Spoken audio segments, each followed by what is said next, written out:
Muy buenos días, yo soy John y estamos terminando la serie sobre las montañas en la Biblia. La última vez que nos juntamos en esta serie, hablamos de la decepción que sintió Moisés al comprender que su misión como líder se iba a terminar.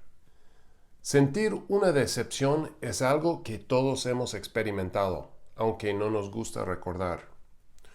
Hoy hablaremos del duelo, dolor y pérdida. Hablaremos de Jesús y porque el profeta Isaías anticipó mucho antes de que el Cristo sería un hombre lleno de dolor, acostumbrado al sufrimiento. Muchas historias de nuestra fe ocurrieron en las montañas. Hemos hablado desde Adán y Eva en el Edén, Noé y su familia descendiendo del arca, Abraham, Isaac y Jacob recibiendo las promesas de Dios para formar un pueblo, Moisés y el pacto, Elías confrontando a los profetas de Baal, el rey David estableciendo la ciudad Jerusalén, la ciudad del rey, y Salomón construyendo el templo, y así, a lo largo de la historia. Un día apareció un hombre, Jesús de Nazaret. Vivió bajo las sombras de las mismas montañas. En esas montañas fue tentado por el diablo, dio su discurso más famoso y caminó con sus discípulos. Subía a las montañas de noche para orar, afuera, bajo las estrellas, tal como sus ancestros, tal como los pastores de Belén, donde en las mismas colinas en las afueras de Jerusalén habían escuchado los ángeles cantar para anunciar el nacimiento del Cristo, Jesús. Ahora, Jesús acampaba, exploraba, oraba y compartía con sus amigos en las montañas. En el episodio pasado, Nate habló de la transfiguración de Jesús, un evento único que sucedió en una de las montañas altas de la región. Eran lugares que desde la antigüedad estaban llenos de significado, con frecuentes menciones en los salmos y los profetas. Donde hay montañas, siempre forman parte de la historia, los lugares altos, las imágenes fuertes, los desafíos representados, triunfos, fracasos y pérdidas también. Hombres y mujeres igual se escondieron en los montes para su seguridad en tiempos de peligro. Experimentaron a los montes como grandes refugios, su fortaleza, su torre fuerte. Justo al este de la ciudad de Jerusalén, donde amanece el sol, hay una serie de colinas, una cresta que extiende por una larga distancia. Muchos eventos históricos sucedieron en las colinas, pero ninguno será recordado más que aquella noche interminable y oscura, cuando Jesús pidió a sus amigos que le ayudaran a orar, acompañándole entre los olivos. Fue una noche de terrible dolor del alma. Jesús clamó a Dios, a solas, en medio de un grupo que se había quedado dormido. Ese tiempo de duelo, de dolor, fue tan profundo que el historiador y médico Lucas nos relata que Jesús sudó gotas de sangre.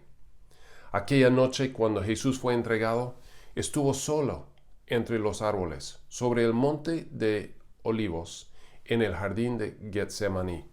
Sabemos que Jesús no solo rezaba por sí mismo, pero oraba por las personas que amaba, por su familia, por todos los que creían en Él y todos los que algún día iban a creer. Jesús llevó al mundo entero en su corazón, presente, pasado, futuro. El Evangelio de Juan capítulo 17 nos da un ejemplo de esa oración de Jesús. Sabemos que apenas unos días antes Jesús había llegado a Jerusalén junto con multitudes de peregrinos. Al llegar a la ciudad miró desde una colina y dijo: Jerusalén, Jerusalén, la que mata a los profetas y apedrea a los que le son enviados. ¿Cuántas veces quise reunir a tus hijos, como reúne la gallina a sus pollitos debajo de sus alas? Pero no quisiste. Jesús pensó en las personas y fue conmovido con compasión. Juan, quien estuvo con él, escribió con claridad y simpleza: Jesús lloró. Jesús lloró por el dolor y el sufrimiento de cada persona, los perdidos, enojados, avergonzados, ignorantes, confundidos, violentos, sufridos. Jesús lloró por lo que podría haber sido y no fue. Él sintió el dolor de la gente, tanto físico como emocional. Muchos, tal vez todos, hemos experimentado angustia emocional y física. Solemos no saber qué hacer con nuestro dolor. Podemos sentir una tristeza profunda por personas que nos han dejado, por causa de una muerte súbita, una enfermedad prolongada, abuso de sustancias químicas, demencia o por un abandono egoísta. Hemos experimentado la pérdida no solo de personas que ya no están como antes, pero la pérdida de cosas materiales. Y a la medida que pasen los años, sentimos la pérdida de lo que podría haber sido y no fue. Sufrir pérdidas es una parte integral de vivir y amar. A veces experimentamos la pérdida de no saber cómo amar ni cómo vivir como quisiéramos. Dejarnos sentir las pérdidas y los duelos para muchos es algo abrumador. Al no saber qué hacer, buscamos técnicas, ejercicios, cursos, maestros, médicos, dietas, pastillas. Usamos adrenalina y una variedad de comportamientos adictivos para mimar el alma, distraernos del dolor y evitar el inevitable confrontación con nuestra realidad. Pero pensamos en Jesús. Sufrió dolores y pérdidas, lloró. Tenía una vida dura, difícil, luchada. Alcanzó la madurez de independencia con poca mención de su padre José. Recibió poco apoyo emocional y económico de su pueblo. Y sus amigos, elegidos por él, no lo entendieron mucho. Jesús subió la cuesta por la vía más difícil, pero lo hizo para mostrarnos a nosotros el camino. Nuestra vida puede ser luchada, pero nunca será tan difícil como la que le tocó a Jesús. Jesús cruzó el desierto y subió a la montaña para enfrentar al diablo, la noche oscura, sus propios temores. Trepaba entre las montañas mientras enseñaba a sus seguidores y salía a las colinas para poder ver las estrellas, mientras pasaba la noche en silencio y en comunión con nuestro Padre Celestial. Un día los discípulos pidieron ayuda a Jesús. Maestro, enséñanos a orar. Ese día les enseñó una oración para principiantes. Padre nuestro que estás en los cielos. Pero en aquella noche interminable y oscura, después de cenar lo que llamamos la última cena, Jesús habló de su cuerpo entregado, su sangre derramado. Fue una cena intensa, anticipando escenas de dolor y de pérdida. Después de cenar, cantaron los salmos y salieron al monte de los olivos. Esta vez Jesús pidió ayuda para orar. No ofreció un curso para principiantes, sino una experiencia intensa de ayudar a un necesitado. Mateo 26:37 dice: se llevó a Pedro y a los 2 hijos de Zebedeo y comenzó a sentirse triste y angustiado. Es tal la angustia que me invade que me siento morir, dijo. Quédense aquí y manténganse despiertos conmigo. El orar trae algo misterioso, pero no creo que los discípulos se quedaron dormidos por miedo al misterio.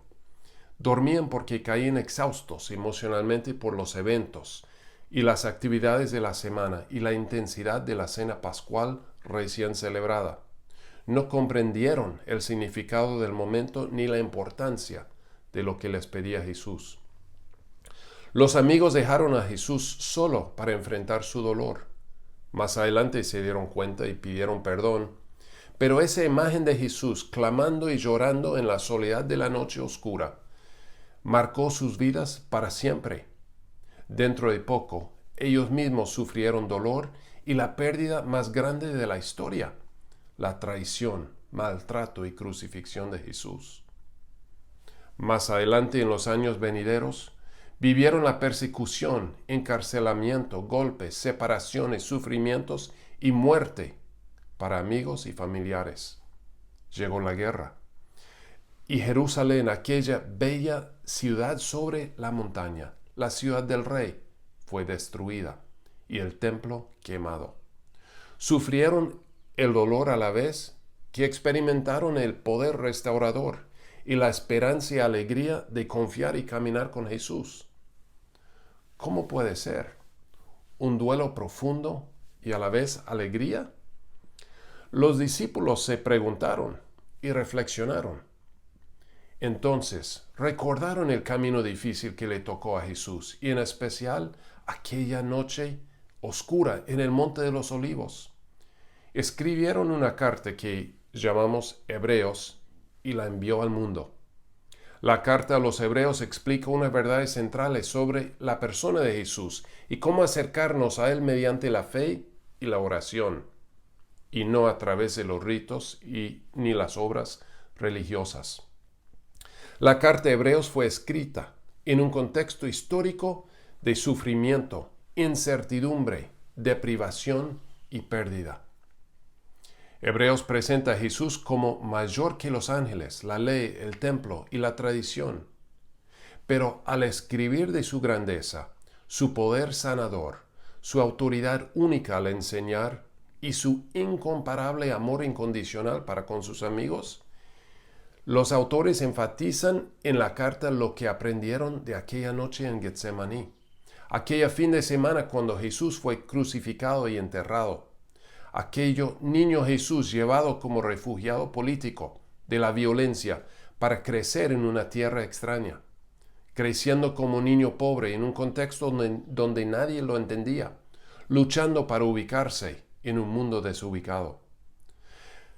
Pensando en cada persona que sufre dolor y pérdida, los autores de Hebreos dijeron en el capítulo 4, versículos 14 al 16, por lo tanto, ya que en Jesús, el Hijo de Dios, tenemos un gran sumo sacerdote que ha atravesado los cielos, aferrémonos a la fe que profesamos, porque no tenemos un sumo sacerdote incapaz de compadecerse de nuestras debilidades, sino uno que ha sido tentado en todo, de la misma manera que nosotros, aunque sin pecado.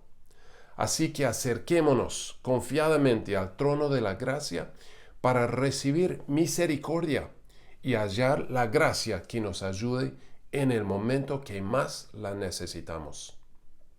El mensaje de Hebreos es una invitación a confiar aún estando presente con el dolor. Como Jesús en las montañas, tú y yo experimentaremos los duelos y pérdidas que vienen con amar y vivir bien. Pero podemos confiar y orar en medio del dolor con la plena confianza de que Dios escuchará nuestra petición.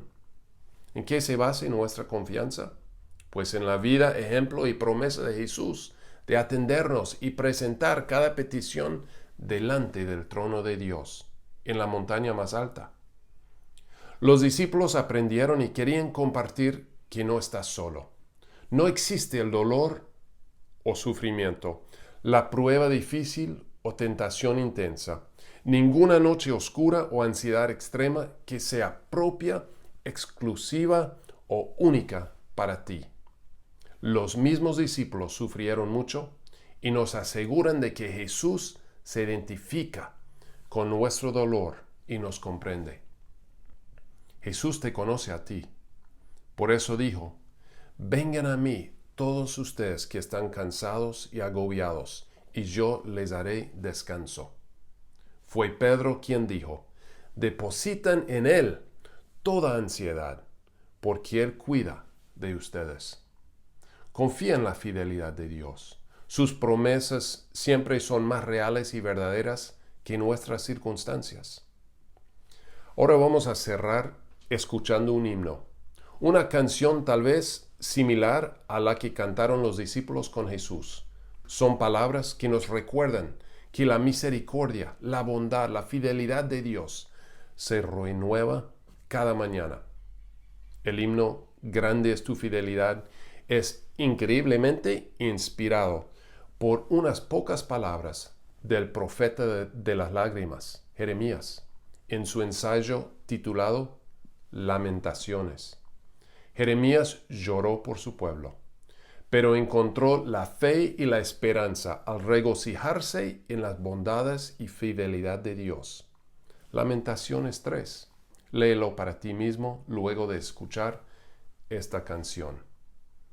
Que Dios te bendiga.